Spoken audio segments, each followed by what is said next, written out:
Hi, I'm Nick Gillespie, and we are at Freedom Fest in Las Vegas, and we are talking with J.C. Bradbury of Kennesaw State College. You're an economist. You write a lot about sports and kind of big pork projects. Massive one happening in Atlanta. Tell us about that.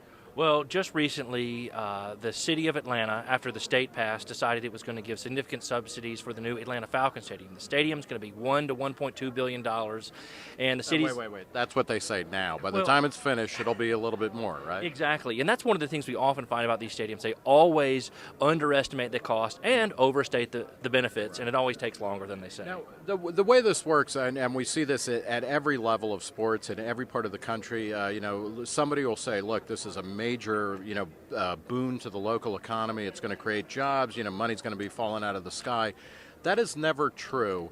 Talk about why these stadiums are not actual public works projects. Right. Well, it's very interesting that this is a great case of the seen and the unseen, is that people see money going into stadiums, people spending their dollars at the stadium, going to the games, buying food. And what people don't see is that really this is just a transfer from locals spending their money. Instead of spending on going to movies or going out to eat, they're going to a sports game. And so it looks like it's generating a lot of money, and it's something that politicians love it because everyone seems to like sports. Right.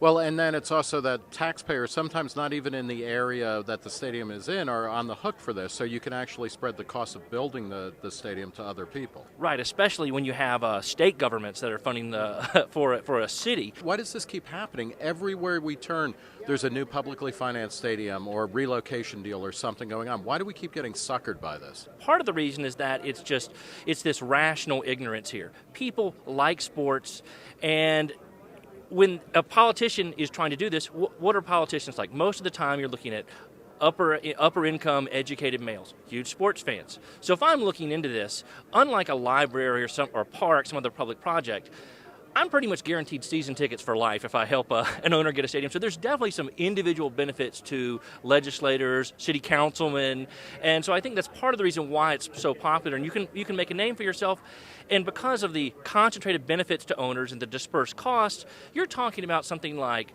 $5 to $10 a year coming out of a taxpayer's pocket. It's not worth forming opposition for it. So I think that's why these programs are constantly getting through.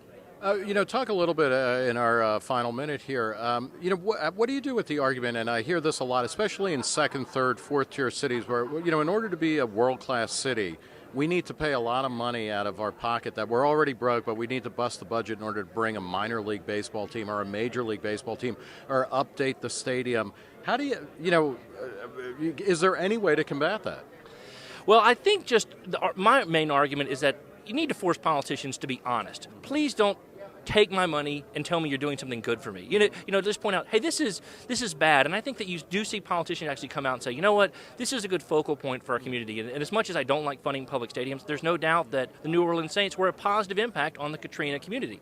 But don't tell us that it's going to help make New Orleans an economically viable city again. Just say that, hey, this is good for the community, and just try and keep politicians honest because they don't make money. And I think it sets a bad example for other public work projects that they might be good. Is it the case that you never become a world-class city by bringing a AA ball team to town or something like that, but is it a sign that you've become a world-class city when you're either big enough or stupid enough to waste money on bringing a major league franchise to your environs? Well, I can say this. I grew up in Charlotte, North Carolina, and we always were the envy of, no, we're a big city. And I remember when the Hornets came to town and we built the Charlotte Coliseum, and before they'd even paid it off, they blew it up. It was a total boondoggle.